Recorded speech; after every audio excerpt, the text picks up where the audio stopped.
নমস্কাৰ প্ৰাসংগিক প্ৰশ্নলৈ আপোনালোকক আদৰণি জনাইছোঁ। আপোনালোক সকলোৱে জানে আমাৰ প্ৰধানমন্ত্ৰী মোদীয়ে কি কৈছিলে, না খাউংগা না খানে দুংগা, অৰ্থাৎ নিজেও নাখাওঁ বেলেগকো খাবলৈ নিদিওঁ। এতিয়া মই যদি ওলোটাই কওঁ কথাটো, নিজেও খাম বেলেগকো খাবলৈ দিম, নিজেও খাম বেলেগকো খাবলৈ দিম। কিন্তু প্ৰশ্নটো হৈছে যে নিজৰ যদিহে নিজৰ বিজেপিৰ মানুহ হয় তেতিয়া সমস্যা নাই। আপোনালোকে গম পায় মই কিয় এই কথাটো কৈছোঁ। এইটোক লৈ আজি বহু দিনৰ পৰা চৰ্চা চলি আছে। তৎসত্ত্বেও কালি দ্য ইণ্ডিয়ান এক্সপ্ৰেছৰ একেবাৰে ফ্ৰণ্ট পেজত আপোনালোকে চাই লওক, এই নিউজ পেপাৰখন দেখিছে, য়েছ ফ্ৰণ্ট পেজত তাত এটা ৰিপৰ্ট, এটা প্ৰতিবেদন প্ৰকাশ পাইছে। আৰু সেই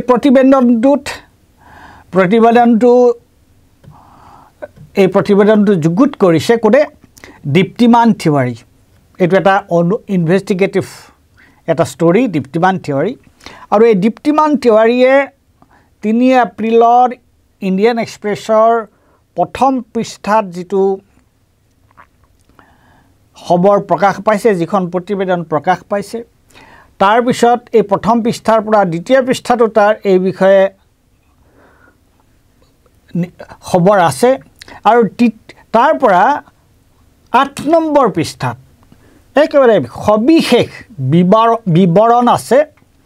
এই গোটেই তেওঁৰ যিটো ঘটনাত। সেইটো কি ঘটনাটো কি যে তেওঁ কৈছে যে 2014 চনৰ পৰা আজিলৈকে 25জন মানুহ, 25জন ৰাজনীতিক, এই 25জন ৰাজনীতিক বিভিন্ন দলৰ পৰা এই 25জন ৰাজনীতিক আহি ভাৰতীয় জনতা পাৰ্টিত যোগদান কৰিছে। আৰু ভাৰতীয় পাৰ্টিত যোগদান কৰাৰ পিছত এই 25জন মানুহৰ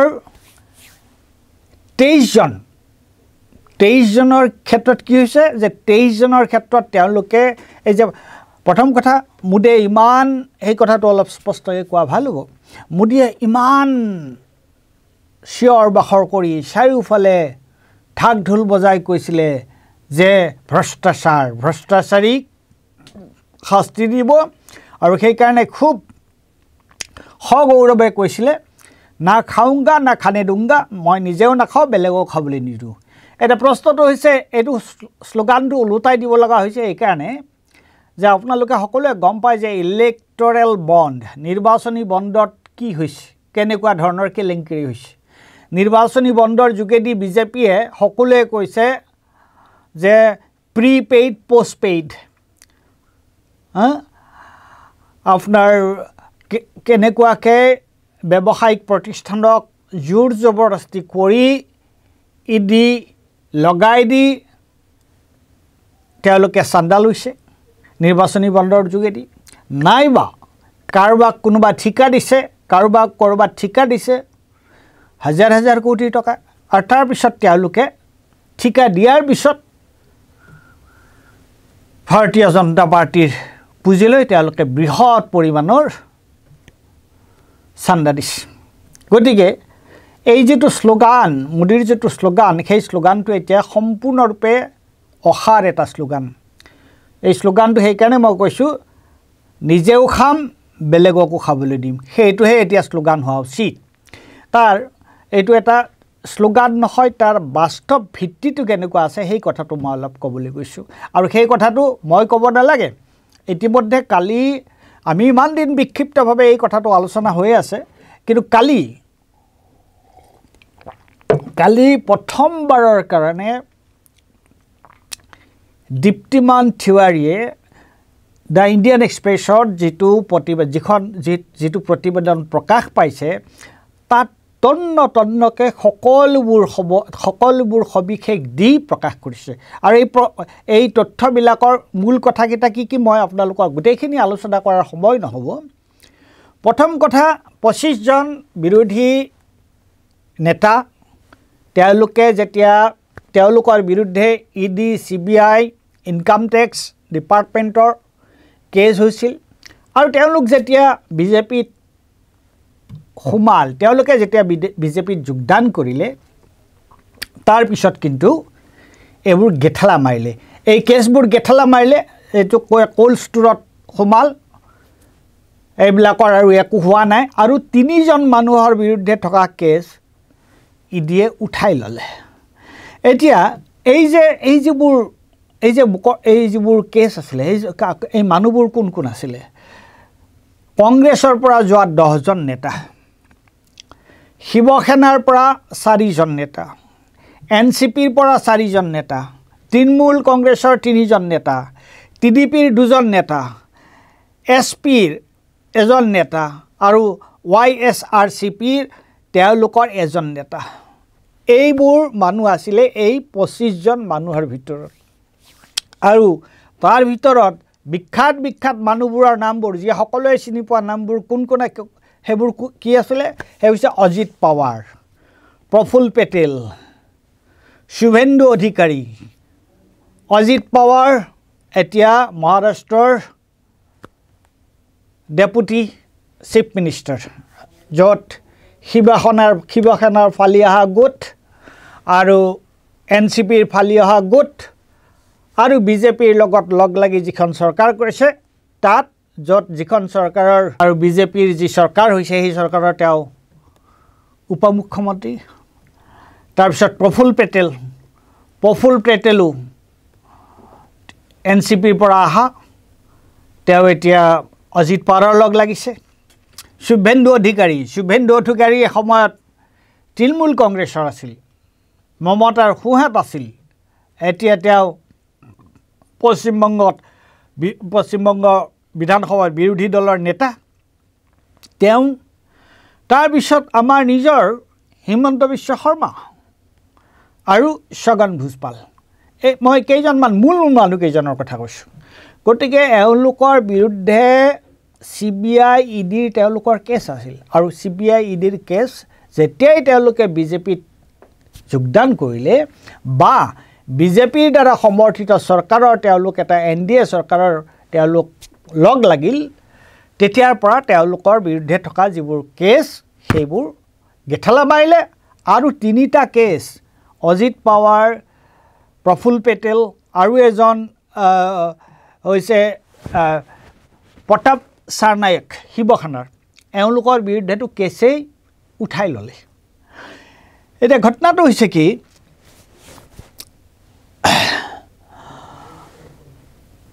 এতিয়ালৈকে এই চৰকাৰে নৰেন্দ্ৰ মোদী চৰকাৰে যিমানবোৰ মানুহৰ বিৰুদ্ধে ED CBI income tax department লগাইছে এই মানুহৰ সংখ্যা বিশেষকৈ ৰাজনৈতিক নেতাৰ কথা কৈছোঁ মই এই ৰাজনৈতিক নেতাৰ সংখ্যা 400ৰো অধিক 400ৰো অধিক ৰাজনৈতিক নেতা কিছুমান বৰ বিখ্যাত এই মই এতিয়া যিকেইজনৰ নাম ক'লোঁ আৰু কিছুমান ইমান বিখ্যাত নহয় তেওঁলোকৰ বিৰুদ্ধে যেনেকৈ আমাৰ ইয়াতে অসমতে কিমানে গৈ পেলাই কংগ্ৰেছৰ পৰা বিজেপিত জইন কৰিছে গতিকে তেওঁলোকে যেতিয়া গৈ বিজেপিত জইন কৰিলে কৰাৰ পিছত তেওঁলোকৰ বিৰুদ্ধে থকা যিবোৰ কেছ আছিল সেই কেছবিলাক বন্ধ হৈ গ'ল আৰু মই এই কথাটো কৈ আছিলোঁ যে 400 মানুহ 400তকৈ বেছি ৰাজনৈতিক নেতা তেওঁলোকৰ বিৰুদ্ধে এতিয়া ইডিয়ে CBI তেওঁলোকে কেছ ধৰিছে তেওঁলোকৰ বিৰুদ্ধে অনুসন্ধান চলাইছে আৰু মই আগতেও কৈছোঁ আৰু কৈছোঁ আকৌ আজিও কওঁ এইবিলাক বাৰে বাৰে কৈ থকাৰ প্ৰয়োজন যে তাৰ 95%তকৈ বেছি লোক হৈছে বিৰোধীৰ এই যে 400তকৈ অধিক লোকৰ বিৰুদ্ধে ইডি CBI আৰু ইনকাম টেক্স লগাই দিয়া হৈছে তাৰ 95%ই হৈছে বিৰোধী ৰাজনৈতিক দলৰ নেতা এতিয়া আপোনাৰ বেলেগ কথা নালাগে হিমন্ত বিশ্ব শৰ্মা আমাৰ অসমৰ হিমন্ত বিশ্ব শৰ্মাৰ আমি কেছটোৱে যদি চাওঁ তেতিয়া আমি কি দেখা পাওঁ যে হিমন্ত বিশ্ব শৰ্মা আপোনাৰ 2014 আৰু 2015 চনত সাৰদা কেলেংকাৰী সন্দৰ্ভত CBI তালাচী চলাইছিল কেতিয়া তালাচী চলাইছিল CBI তালাচী চলাইছিলে তেওঁক 2014 নৱেম্বৰত নহয় তেওঁ প্ৰথমতে চলাইছিল CBI 2014 আগষ্টত তাৰ পিছত তেওঁৰ তাত আকৌ তালাচী চলোৱা হৈছিলে 2014 নৱেম্বৰত আৰু তেওঁ ইয়াত তেওঁৰ ঘৰত খানা তালাচী চলোৱা হৈছিলে তাৰ পিছত কলিকতাত CBI অফিচলৈ নি তেওঁক জেৰা কৰা হৈছিল আৰু যেই তেওঁ 2015 চনৰ আগষ্ট মাহত বিজেপিত জইন কৰিলে ভাৰতীয় জনতা পাৰ্টিত তেওঁ যোগদান কৰিলে তেতিয়াৰ পৰা কি হৈছে আমি জানো হেতু ইতিহাস হৈছে এতিয়া প্ৰশ্নটো হ'ল এইটোৱে তাৰ পিছত এই যেটো ৰিপৰ্ট এই যেটো ইণ্ডিয়ান এক্সপ্ৰেছৰ ৰিপৰ্ট তাত তন্নকে কেতিয়া তাত এই যেটো প্ৰতিবেদন ইণ্ডিয়ান এক্সপ্ৰেছৰ যেটো এটা দীঘলীয়া প্ৰতিবেদন মই আপোনালোকক ইতিমধ্যে কৈছো যে প্ৰথম পৃষ্ঠাত আৰম্ভ হোৱা প্ৰথম পৃষ্ঠাত দুটা ষ্টৰীজ আছে তাৰ পিছত দ্বিতীয় পৃষ্ঠাত তেওঁলোকে এটো তাৰ পিছত 8 নম্বৰ পৃষ্ঠাত আৰু তাৰ বিশেষকৈ অজিত পাৱাৰৰ সম্পৰ্কে বেলেগে এটা তেওঁলোকে নিউজ কৰিছে যে অজিত পাৱাৰৰ কথাটো হৈছে যে যেতিয়া তেওঁৰ বিৰুদ্ধে কেতিয়া কেছ ৰুজু কৰিছে কেতিয়া কেছ উঠাই লৈছে আকৌ খুলিছে কেছ তাৰ পিছত আকৌ বন্ধ কৰিছে তেনেহলে এইবোৰ কথাই কি বুজায় এই যে ইণ্ডিয়ান এক্সপ্ৰেছত এই যেটো প্ৰতিবেদন আপোনাৰ দীপ্তিমান তিৱাৰীৰ যেটো প্ৰতিবেদন এই প্ৰতিবেদনৰ প্ৰতিবেদনটোৱে কি বুজায় বা কালি দীপ্তিমান তিৱাৰীয়ে প্ৰকাশ কৰা এই সবিশেষ প্ৰতিবেদনৰ পিছত ভাৰতীয় জনতা পাৰ্টিৰ মুখপাত্ৰই বা ভাৰতীয় জনতা পাৰ্টিয়ে এই সন্দৰ্ভত এতিয়ালৈকে কিবা মাত মাতিছেনে তেওঁলোকে কিবা কৈছেনে এই সন্দৰ্ভত যি ভাৰতীয় জনতা পাৰ্টিয়ে আজি অৰবিন্দ কেজৰিৱালক তেওঁলোকে গ্ৰেপ্তাৰ কৰিছে যি ভাৰতীয় জনতা পাৰ্টিয়ে সৌখিদিনালৈকে ঝাৰখণ্ডৰ মুখ্যমন্ত্ৰী হৈ থকা হেমন্ত সোৰেনক গ্ৰেপ্তাৰ কৰিছে সেই ভাৰতীয় জনতা পাৰ্টিয়ে এই যেটো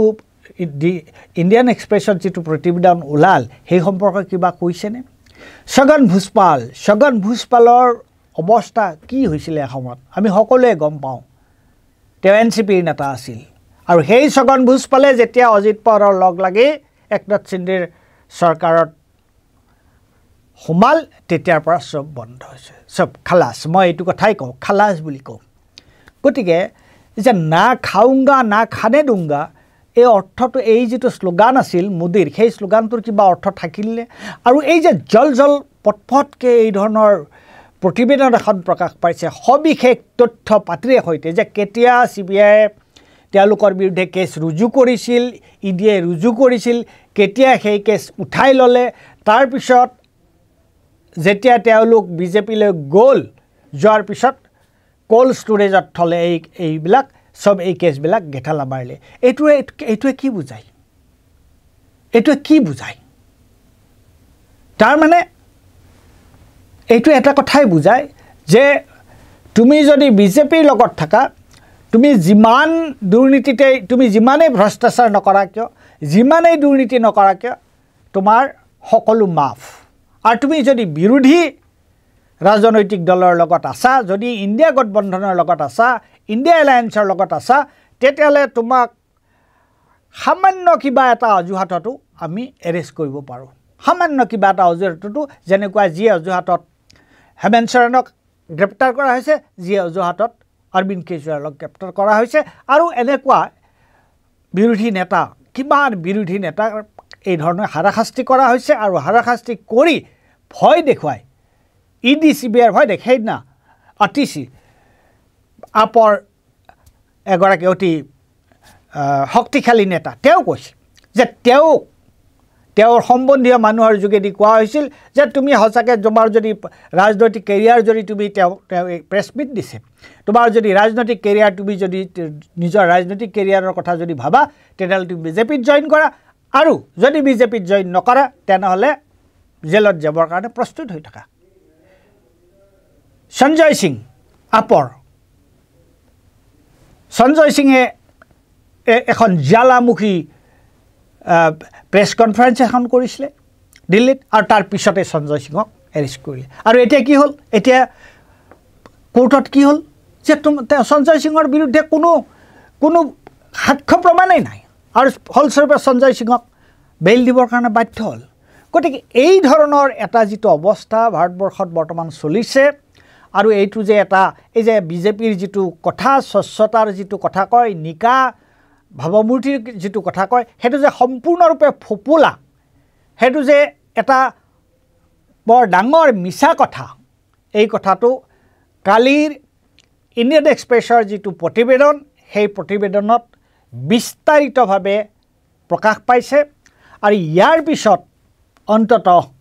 মোদীয়ে যিটো শ্লোগান দিছিল না খাউংগা না খানে দুংগা সেই শ্লোগানটোৱে মোদীক আচলতে সেই শ্লোগানটোৰ কথা মনত পেলাই মোদীয়ে লাজ পোৱা উচিত আৰু মোদীয়ে নহয় ভাৰতীয় জনতা পাৰ্টিৰ নেতৃবৃন্দই ভাৰতীয় জনতা পাৰ্টিৰ সমৰ্থকসকলে তেওঁলোকে যি নিকা ভাৱমূৰ্তিৰ কথা কৈ তেওঁলোকে মানুহৰ ওচৰলৈ যায় আৰু ভ্ৰষ্টাচাৰ বিৰোধিতাৰ কথা কয় এইবোৰ কথা কোৱাৰ তেওঁলোকৰ আচলতে এই ইণ্ডিয়ান এক্সপ্ৰেছত যিটো খবৰ প্ৰকাশ পালে ইণ্ডিয়ান এক্সপ্ৰেছত যিটো প্ৰতিবেদন প্ৰকাশ পালে ইণ্ডিয়ান এক্সপ্ৰেছৰ প্ৰতিবেদনৰ পিছত তেওঁলোকে এই ধৰণৰ কোনো দাবী তেওঁলোকে কৰাৰ তেওঁলোকৰ কোনো নৈতিক অধিকাৰ নাই ধন্যবাদ